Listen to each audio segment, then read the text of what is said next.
Hi అందరికీ. వీధి అరుగు మీద మడత కుర్చీలో కూర్చుని నోరు ఆడిస్తున్న కాంతం అప్పుడే అటుగా వెళుతున్న పెళ్ళిళ్ళ పేరయ్యని చూసి తన చేతిలోని పళ్ళాన్ని పక్కన పెట్టి, ఏమయ్యా పేరయ్యా, నన్ను చూసి కూడా చూడనట్టు వెళ్ళిపోతున్నావు అనేసరికి పేరయ్య గతుక్కుమని, అమ్మో చూసేసిందిరా బాబు అని తనలో తనే అనుకుంటూ, అదేమీ లేదమ్మా, నేనెక్కడికి వెళ్తాను, మీ దగ్గరికే వస్తున్నాను అంటూ వేరే దారి లేక వచ్చి కాంతం ఎదురుగా కూర్చున్నాడు. ఈ మధ్య ఇటు రైపు రావడమే మానేశావు, ఇంతకీ నేను చెప్పిన పని ఏమైంది? మా వాడికి మంచి సంబంధం చూడమన్నాను, ఆ పని ఎంతవరకు వచ్చింది అంది కాంతం. కాంతానికి ఒక్కడే కొడుకు వాసు. కొడుకు చిన్నతనంలోనే కాంతం భర్త పొలంలో ట్రాక్టర్తో దున్నుతూ ప్రమాదవశాత్తు ట్రాక్టర్ బోల్తా పడడంతో మరణించాడు. అప్పటినుంచి కాస్త నోరు కలిగిన కాంతం ఉన్న పొలాన్ని కౌలుకిచ్చి పాలు పెరుగు అమ్ముకుంటూ ఇంట్లో ఉన్న ఖాళీ స్థలంలో పూసే పువ్వులను కాసే కాయలను అమ్ముకుంటూ వచ్చే ఆదాయాన్ని వడ్డీల మీద వడ్డీలకు తిప్పుతూ కొడుకును పెంచుకొచ్చింది. చిన్నతనం నుంచి తల్లి కొంగుచాటును పెరిగిన వాసుకు అమ్మ మాటే వేదం. తల్లి ఎంత చెబితే అంత. తనకంటూ సొంత ఆలోచన లేకుండా గంగిరెద్దులాగా తల్లి చెప్పింది చేసుకుపోతూ ఉంటాడు. వాసుకి అంతగా చదువు కూడా అబ్బలేదు. తల్లి మాట మీద ఊర్లో వారి దగ్గర నుంచి డబ్బులు వసూలు చేయడం, పొలం పనులు చూసుకుంటూ ఉంటాడు. కాంతం ఎంత ధనవంతురాలైనా మహా పీనాసి. ఎంగిలి చేత్తో కాకిని కూడా తొలదు. ఎక్కడ చేతుకున్న అండం మెతుకు కింద పడిపోతుందోనన్న భయం. ఇరుగు పొరుగు వారితో కయ్యానికి కాలు దువ్వుతూ ఉంటుంది. దాంతో ఊర్లో వారందరూ అవసరానికి అప్పు కోసం కాంతంతో మాట్లాడినా ఆమె వెనకాల ఆమెని తిట్టుకుంటూనే ఉంటారు. ఇలాంటి పరిస్థితుల్లో దాదాపు 2 సంవత్సరాలు పైబడి కాంతం కొడుకు వాసు కోసమని పెళ్లి సంబంధాలు చూడడం మొదలుపెట్టింది. ఆ విషయంగానే పెళ్ళిళ్ళ పేరయ్యతో మాట్లాడుతుంది. మీ పని మీదే ఉన్నానమ్మా, అబ్బాయి గారికి ఎలాగైనా మంచి సంబంధం చూడాలని చెప్పులరిగేలా ఇల్లు తిరుగుతున్నాను. ఇంతకీ ఇప్పుడేమైనా మంచి సంబంధాలు తెచ్చావా లేదా అంది. లేదమ్మా, మీతో సంబంధం అనేసరికి అందరూ అడుగు వెనక్కి వేస్తున్నారు, అంటే మీ స్థాయికి సరిపోరని అంటూ మాట మార్చాడు పేరయ్య. అందులోనూ అమ్మాయి అందంగా ఉండాలని, మీ మాటకు ఎదురు చెప్పకూడదని, బోలెడంత కట్న కానుకలు తేవాలని మీ కోరిక. దాని ప్రకారమే చూస్తున్నాను. ఇంకా ఏ సంబంధమూ కుదరలేదమ్మా. మీరు అనుకున్నట్టు మంచి సంబంధం కుదరగానే మీ దగ్గరకు వస్తాను అంటూ పేరయ్య వెళ్తూ, అమ్మా దారి ఖర్చులకు డబ్బులు అని తలగొక్కుంటున్న పేరయ్యతో, దీనికేమీ తక్కువ లేదు, ముందు సంబంధం చూడవయ్యా, తర్వాతే మిగిలినవన్నీ అంటూ చెప్పి పంపింది కాంతం. అలా మరో 6 నెలలు గడిచాయి. పేరయ్య మనిషి ఆచూకీ లేడు. ఇక ఈ పెళ్ళిళ్ళ పేరయ్యని నమ్ముకుని లాభం లేదని కాంతమ్మే రంగంలోకి దిగింది. తను కోరుకున్నట్లుగా కట్న కానుకలు తెచ్చే సంబంధం చేయాలని ఎంతో ప్రయత్నించింది. కానీ కాంతం గురించి, ఆమె కొడుకు గురించి తెలిసిన వారు ఎవ్వరూ అమ్మాయినివ్వడానికి ముందుకు రాలేదు. దాంతో ఇక వేరే దారి లేక పక్క ఊర్లోని 4 ఆడపిల్లల తండ్రి అయిన రామయ్య 4వ కూతురు వాసంతిని కానీ కట్నం లేకుండా తన ఇంటికి కోడలుగా చేసుకుంది కాంతం.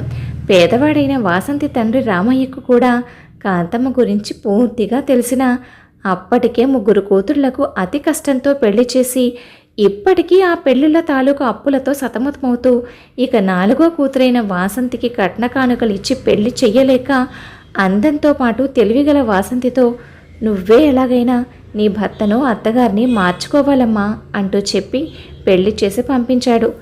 పెళ్లి చేసుకుని అత్తవారింట్లో అడుగుపెట్టిన దగ్గర నుండి ఇంటి పని మొత్తం వాసంతిపైనే పడింది. కాంతం చక్కగా కోడల మీద అజమాయిషీ చేస్తూ తిని కూర్చునేది. ఇంట్లో ఏ పని చేయాలన్నా వాసంతి అత్తగారి పర్మిషన్ తీసుకోవాల్సిందే. అత్తగారు పోసిన బియ్యంతోనే అన్నం వండాలి. ఇంటి నిండా కూరగాయలున్నా కాంతం ఇచ్చిన కూరలతోనే కూర వండాలి. భర్త అత్తగారు తిన్నాకే మిగిలితే తను తినాలి, లేదంటే లేదు. ఇంటి పెరట్లో పూల మొక్కలు నిండా పూలున్నా స్వతంత్రంగా ఒక పువ్వు కోసుకుని ముచ్చటగా తలలో పెట్టుకునే అధికారం వాసంతికి లేదు. అలా కోసుకోవడానికి కాంతం ఒప్పుకునేది కాదు. కట్టుకున్న భార్యని ఇన్ని బాధలు పెడుతున్నా వాసు తల్లిని ఎదిరించి ఏనాడు మాట్లాడలేదు సరికదా. వాసంతి ఏ రోజైనా తన బాధను భర్తతో చెప్పుకుంటూ ఉంటే, మా అమ్మ చెప్పినట్టు నడుచుకో అనేవాడు. అంతే తప్ప భార్య బాధను తగ్గించడానికి ఏమాత్రం ప్రయత్నించేవాడు కాదు.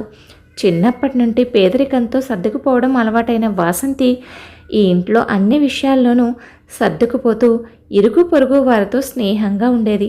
ఒకరోజు పక్క ఊర్లో పెళ్లికి కొడుకును వెంటబెట్టుకుని వెళ్తున్న కాంతం కోడలితో, ఇల్లు జాగ్రత్త, నేను లేను కదా అని నీ ఇష్టం వచ్చినట్టు సొంత పెత్తనం చేయకు. ఇంట్లో ఎవరూ లేరని పాదురు ఉన్న కూరగాయలు కోసుకుని తిన్నావో జాగ్రత్త, నాకు అంతా లెక్కే సుమా అంటూ కోడలికి వార్నింగ్ ఇచ్చి కొడుకును తీసుకుని పెళ్లికి బయలుదేరింది కాంతం. వాసంతి తన రోజువారీ పనులను చక్కబెట్టుకుని పనంతా పూర్తయిన తర్వాత ఏమీ తోచక పెరట్లో చల్లగాలికి అలా కూర్చుంది. పెళ్ళైన దగ్గర నుంచి ఏ పూట కడుపు నిండా తిండి తినని వాసంతికి ఎదురుగా వంగ మొక్కలకున్న నవనవలాడే లేత వంకాయలు రారమ్మన్నట్టుగా పిలుస్తున్నట్టు అనిపించింది. అసలే వాసంతికి గుత్తి వంకాయ కూర అంటే చాలా ఇష్టం. దాంతో ఆగలేక 4 గంటే 4 వంకాయలు కోసుకుని తనకు నచ్చినట్టుగా వండుకొని ఆ పూట తృప్తిగా భోంచేసింది. పాపం భోంచేస్తుందే కానీ వాసంతి మనసులో ఏదో తెలియని భయం. ఆ అత్తగారికి తెలిస్తే ఏం చేస్తుందో అని. ఆ రోజు సాయంత్రానికి ఊరికి వెళ్ళిన కాంతమ్మ కొడుకుతో సహా తిరిగొచ్చేసింది. వస్తూనే ఇంటిని అంతటినీ పరిశీలించి వంకాయలు తగ్గిన సంగతిని కనిపెట్టేసింది కాంతం. కోడల మీద విరుచుకుపడి, ఈరోజు ఇదైంది, రేపు ఇంకా ఏదైనా అవుతుంది, దీన్ని ఇలా వదిలేస్తే లాభం లేదని చెప్పి, ఒరే వాసు, దీన్ని తీసుకెళ్లి ఊరి చివర చింతల తోపు దగ్గర వదిలేసిరారా. ఈ రాత్రంతా చలిలో అక్కడుంటే గాని బుద్ధొస్తుంది, అప్పుడు గాని ఒళ్ళు దగ్గర పెట్టుకుని జాగ్రత్తగా ఉండదు అంటూ తేల్చి చెప్పేసింది. వాసు తల్లి చెప్పినట్టుగానే వాసంతిని ఊరి చివర చింతల తోపులో వదిలేసి భార్య ఎంత బ్రతిమలాడినా పట్టించుకోకుండా వచ్చేశాడు. చుట్టూ చిమ్మ చీకటి, కీటకాల చిత్రమైన అరుపులు ఒకవైపు, ఎముకలు కొరికి చలి మరొక వైపు, ఎంత ఆపుకుందామన్నా ఆగని భయంతో కూడిన దుఃఖం ఇంకోవైపు. వాసంతికి ఏం చేయాలో దిక్కుతోచలేదు.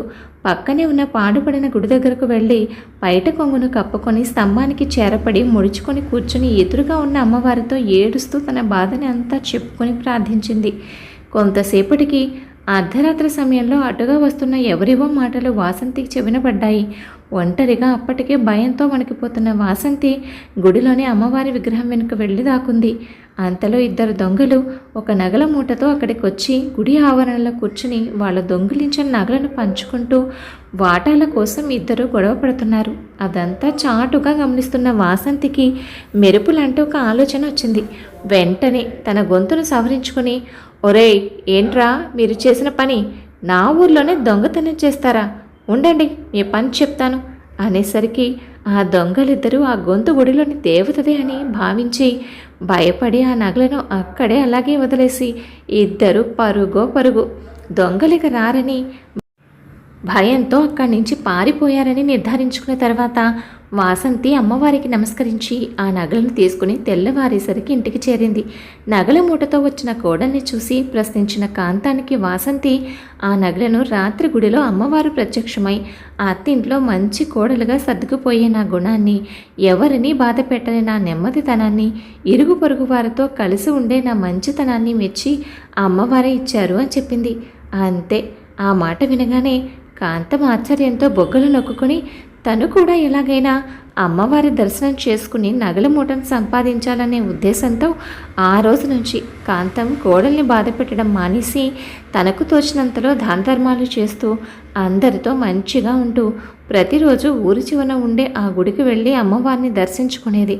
అలా మొత్తానికి వాసంతి తన తెలివితేటలతో రాక్షసి లాంటి అత్తగారిని సాధు జంతువులా మార్చడమే కాక భర్తలో కూడా నెమ్మదిగా మార్పు తెచ్చి అతనిని తనవాడుగా మార్చుకుంది. కథ విన్నారు కదండి. కథపై మీ అభిప్రాయాన్ని తప్పకుండా కామెంట్ చేయండి. మరొక మంచి కథతో మళ్ళీ కలుద్దాం. ఉంటాను మరి.